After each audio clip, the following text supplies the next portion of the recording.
Hello， 大家好，今天的视频呢，给大家来讲一讲我大学的时候疯狂收集的一种植物。对了，它就是我面前的这些多肉植物了。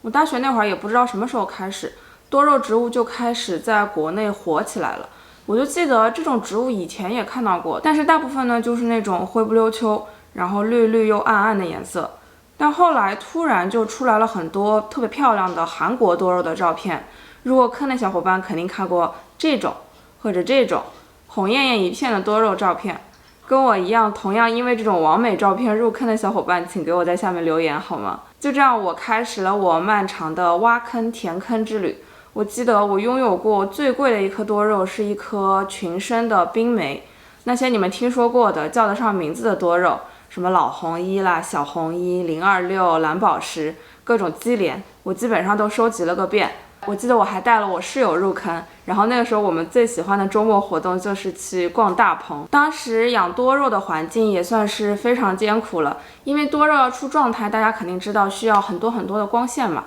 我们家没有院子，幸好窗台是朝南的。我记得我和我爸当时就在我们家的窗台外面搭了一排架子，宽度呢刚好就是够放这样2个方盆。我每天早上就会把所有的多肉一盆一盆的搬出去，在最热的正午呢，又要一盆一盆的收回来。晚上太阳下山以后呢，再一盆一盆的放出去。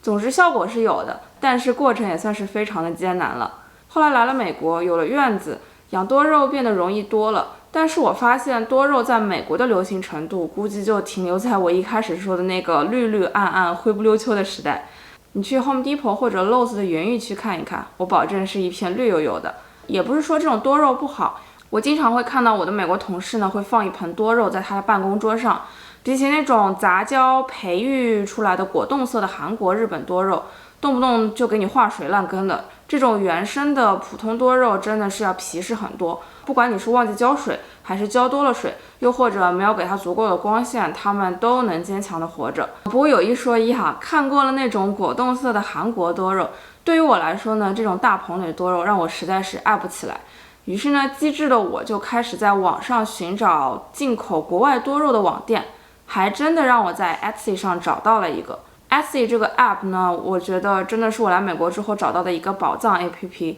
虽然都是个人开店，但是它比起 eBay 来说呢， Etsy 上卖的东西品质我觉得要好很多了。大多数都是一些手艺人在上面卖自己的创作。那我这次找到的呢，是一个开在 Boston 的大棚。我以前在他们家陆陆续续就买过蛮多的多肉了，但是之前我搬家的时候疏忽了，因为多肉在夏天是特别怕暴晒的。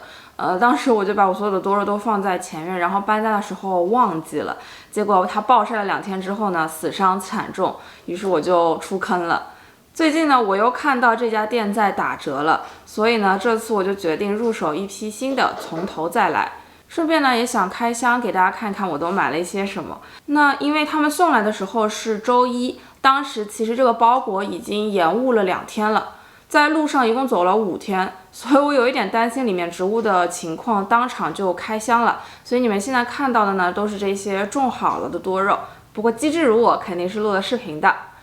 这次呢，我一共买了18颗多肉，商家还送了1颗。我记得以前他们家的包装就特别好，会用卫生纸严实的把每一颗多肉都包成一个很大的球，不过也真的是很费纸。所以这一次呢，我发现他们换了包装，感觉更简单、更精致了。他们先是用棉花给多肉撑出一个这样的缓冲区，然后呢，外面是一层宣纸用来固定，还贴上了数字编号，方便我确认每一棵植物的名字。不得不说，多亏了这个给力的包装，我的这批多肉呢，在路上走了5天，还有晚上是零下的情况，居然没有一颗烂掉或者化水的，真的是特别神奇。那我这次一共买了18颗多肉嘛，有一些是我当时在国内买过种过的，然后我也知道它的中文名，因为在美国这边买肉都是英文的名字嘛，但是它的英文名取得特别直白，比如说我买的这颗奶酪，它就叫做 cheese。就很简单，所以我知道是我之前买过的品种。那有一些呢，应该是韩国大棚出的新多肉，因为已经过了好几年了嘛，所以会有一些新名字。那这里也跟大家介绍一下。刚才介绍过的这个是我的奶酪，然后这个是花奶锦，下一个是 Pink Minima 应该是这个，就是原始鸡莲的一种，它叫粉鸡莲。然后老红衣应该是大家非常熟悉的品种，这个是岫岩。木樨甜心，这个是蓝鸟。然后我还买了一个小单头的冰梅，这个是女厨。然后这个是完颜小人纪，是我之前特别喜欢的一种多肉。这个应该是一种新的品种，它叫做 Lovely Pebble， 就是可爱的小石头。之前没有种过这种。030蓝宝石，我这次没有买到026，其实我更喜欢026一点。这一颗是海琳娜，姬秋丽，粉色的姬秋丽，我还买到了出锦的姬秋丽。这个应该是莎拉公主，这个我之前也没有买过。然后白菊，我印象里白菊是之前我在国内的时候特别贵的一个品种，就是动不动如果有几个小桩的话就要好几百。最后一个就是冰梅，所以大部分其实还是我在国内买过的叫得上名字的多肉，有1、2个是新品种，也是想尝试一下。那大家一定好奇啊，为什么我种完的多肉有分这个区和这个区呢？因为他们在我们家已经待了快1周多了嘛，有一些已经发根了，有一些还没有发根。像这个蓝鸟，大家看，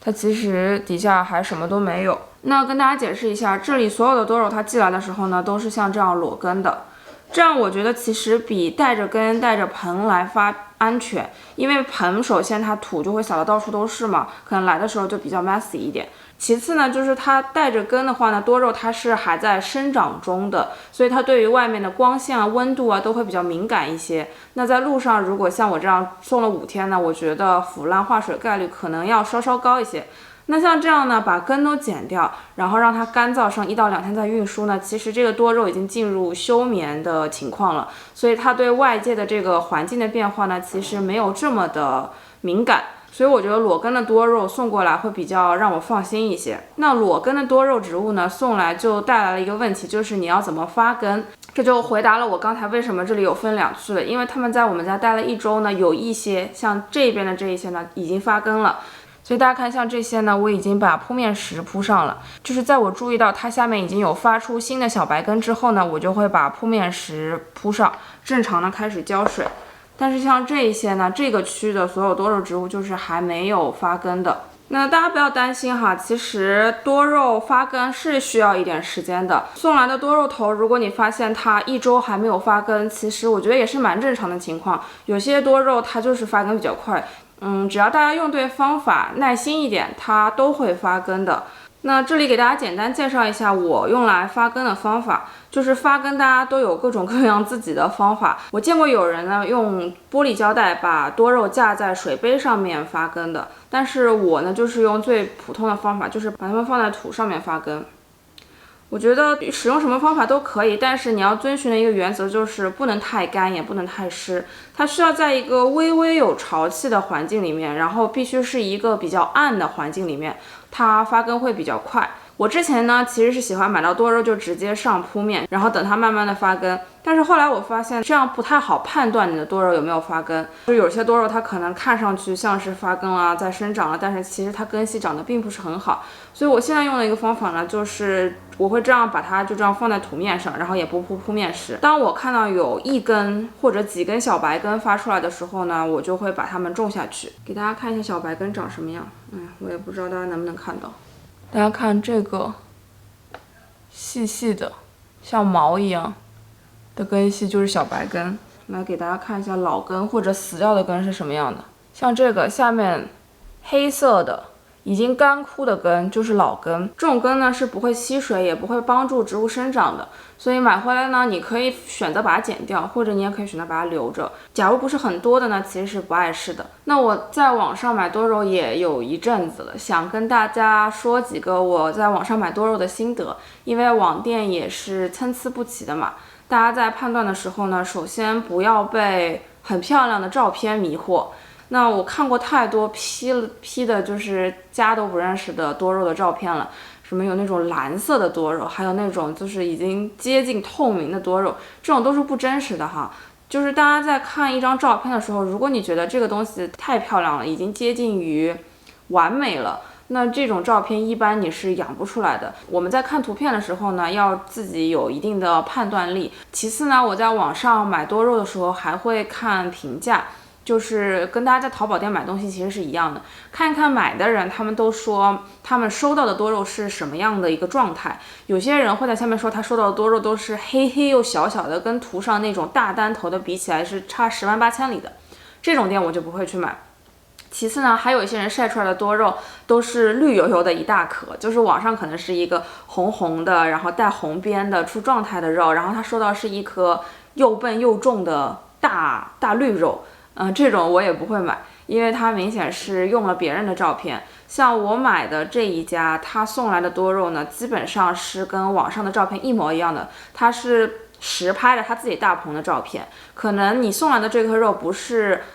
一模一样，它照片上的那颗肉，但是附近的那一些肉的状态呢，会是跟照片上的那颗肉非常相近的。这样呢，我觉得就是比较让人容易接受的一种买家。其次呢，就是价格。之前也说过了，多肉在国内火的那一阵子呢，它的价格真的是非常非常的虚高。当时国内就是一颗白菊的价格，哪怕是单头都炒到了3位数以上。那个时候呢，我就完全没有想要入手这种多肉，因为可能大家会说这个是跟它的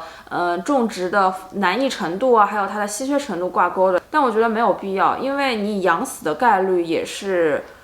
非常大的。就像之前我买过富士嘛，大家也知道富士是特别出了名的容易黑腐的一种植物，但我当时也是不信邪，就是我觉得还挺贵的，然后买了一颗，精心照顾。我觉得我用的照顾的方式完全没有问题，跟别的多肉也是一起种的，其他的多肉都没有事，但是我的富士就是黑腐了，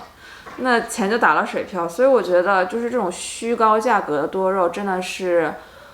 没有必要。大家如果不是就是特别执着于收集各种各样的多肉呢，就是随便养养，真的没有必要去买那种特别贵的多肉。最后呢，就是想跟大家分享一下种多肉如何出状态的经验。很多人都会问嘛，买来的多肉都是这样粉粉又圆圆的，为什么长了一阵子之后呢，颜色也变绿了，然后它又长高了，为什么就不像原来那么可爱了呢？其实养多肉没有什么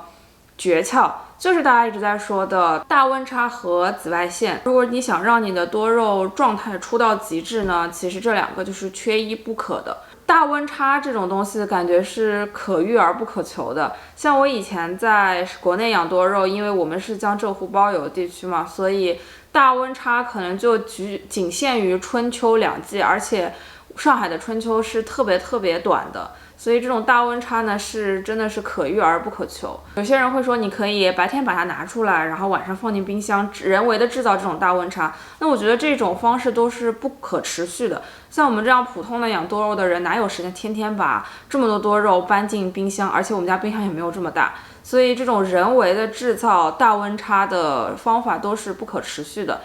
坚持不了很久，也很难把它当做一种兴趣爱好吧。像我们在养多肉的时候，它在夏天就是特别热，我们需要给它遮光的时期，以及冬天就是特别冷，我们需要把它搬进室内的时候呢，其实都是有一点泛绿的，都是没有关系的。只要它没有长高，就是徒长。它如果徒长了，就说明你的光线是缺乏的，已经不是说要满足它的要求，已经是有一点缺乏的状态呢，它才会徒长。或者没有化水或者黑腐的情况呢，其实它都是健康的。大家如果喜欢养多肉呢，要有一个觉悟哈，就是基本上出状态的呢，就是在1年间小部分的时期，不出状态的时间呢，都是大部分的时期。那最后呢，想跟大家说一说我计划怎么来养这些多肉。每个城市是不一样的嘛，所以大家要自己摸索自己城市比较适合的养多肉的方法。那我之前摸索出来的呢，是因为我们城市的夏天最热也只会到37、8度，不会超过40度的。那这样的情况下呢，其实把多肉放在有遮阳的屋檐下面就没有问题的。春秋季就不用说了，因为温差大、光线足，其实怎么养都会漂亮的。夏天的话主要是遮阳的问题，那我夏天会把它放在朝北边或者朝东边的屋檐下面，只要能够遮住正午最热的阳光就没有问题。冬天的话呢，我是会在早上搬出去，晚上搬进来的。那个时候呢，我就发现 IKEA 的一个wire basket 非常好用，它原来的功能呢是一个抽屉，但我发现呢，它刚好能够放下16盆这样白色的方盆。这一个方盆的大小应该是4英尺乘4英尺吧。那种 wire basket 呢，刚好可以放下16个，我就会把16个放成一筐，16个放成一筐，到时候2筐直接搬进来，特别方便啊。大家如果家里多肉多的话呢，也可以尝试一下。就这2个是我需要做的，其他呢就是靠天吃饭。关于浇水呢，大家肯定也听过，多肉是见干见湿比较好。就是你在每一次浇隔间隙呢，让它能够干透，然后每次浇的时候呢，保证能够浇透，这样是比较好的一种浇水方式。那我之前还会用的一种浇水方式呢，就是从底部让它用虹吸的方法吸上去。这个浇水方法的好处呢，就是可以让你的根系会往下长。如果你每一次浇水都是从表面开始往下浇，如果你浇透问题不是很大。如果你只是每次浅浅的浇一层呢，你的多肉的根系会比较容易横向长，不容易长深。所以很多苗圃的浇水方法呢，他们会在底下放一个大的容器，不透水的，然后接上水了以后呢，把所有的多肉一盆一盆的放上去。这对于家里多肉比较多的小伙伴来说呢，也是一个非常好的选择，因为这样很省时间，比起一盆一盆浇呢要快很多。我会建议大家每隔几天就观察一下你的多肉，因为多肉其实还是一种特别容易招虫子的植物，尤其是一种白色的虫子，应该叫做介虫吧，介壳虫。然后美国这边叫做 mealybug， 这种虫子一旦沾染上，真的是非常非常烦人，因为它们不只会出现在多肉叶子的表面，它们还会出现在植物的就是中心点，让你特别难杀到它们。所以对我来说呢，一旦发现介壳虫，肯定首先要隔离，跟所有的其他的多肉隔离开来。其次呢，整颗都拔出来，把土全部都丢掉，因为你不知道土里面有没有虫卵。然后呢，把根全部都剪掉，因为根里面也有可能会带有虫卵。大家不要贪图这一时的方便哈，就是一定要重新发根，以及把所有的叶片的中心表面全部都清洗干净，这样才能完全杜绝再次爆发的可能性。因为你如果说就贪图这一时的方便，它一旦爆发开来，你所有的多肉都感染上介壳虫了呢，就是每年都会爆发的。我之前有过惨痛的经验，就是我可能觉得只有1-2个介壳虫，我就用手清一清就结束了。结果你就会发现它不断的会从别的植物上面冒出来，最后呢，你拔出来会看到根系里面都是一颗一颗的虫卵。所以大家如果一旦发现介壳虫呢，一定要引起高度的重视。那我个人呢，其实还不是很喜欢打药的，所以我比较喜欢用物理的方法来治疗虫害。那不知道大家会不会对我这个铺面感兴趣哈？因为我之前种多肉的时候呢，最喜欢挑选不同的铺面。大家看这2盆，一盆是铺了面的，一盆是没铺面的。我觉得效果上就差很多。铺了面的呢，就会让你的多肉感觉有一种蓬荜生辉的感觉，就有一种住上了豪宅的感觉。那没铺面的话呢，就是因为土壤本身会有一些脏脏的，然后乱乱的感觉嘛，所以我之前在种多肉的时候呢，就特别喜欢挑选不同的铺面。那我用过的铺面呢，有鹿爪石、赤玉土，然后我这次用的呢是火山岩，我觉得都可以。最主要的宗旨呢，就是比较疏水性好，然后能透气的介质。有一个我特别不喜欢的铺面，但是我看到好多人都在用的呢，就是那种鹅卵石或者白色的小石子。这种铺面呢是特别不透气的，很容易就是你在浇水的时候呢，把水闷在下面的土壤里面，导致根系腐烂。其他的呢，我觉得鹿爪石我用下来觉得比较容易分解，你买来是一小颗一小颗的颗粒嘛，然后你浇水啊或者日照啊过久了以后呢，它特别容易化成细细的粉末就没了。赤玉土和火山岩是我用下来坚持时间可以比较长的。那用哪种呢？其实就是美感上大家可以自行挑选哈。如果你的盆是比较古朴的，我觉得用鹿爪土，因为鹿爪土是带一些深棕色的就可以。那如果你像我一样用的是白盆呢，用火山岩我觉得也挺好看的，就是有一种黑白的对比嘛，就感觉很现代的感觉。OK， 那今天的视频就到这里了。如果大家对我的视频有兴趣的话，请记得帮我订阅、点赞以及分享，不要忘记开启小铃铛，才不会错过每一期的更新哦。我们下期节目再见，拜拜。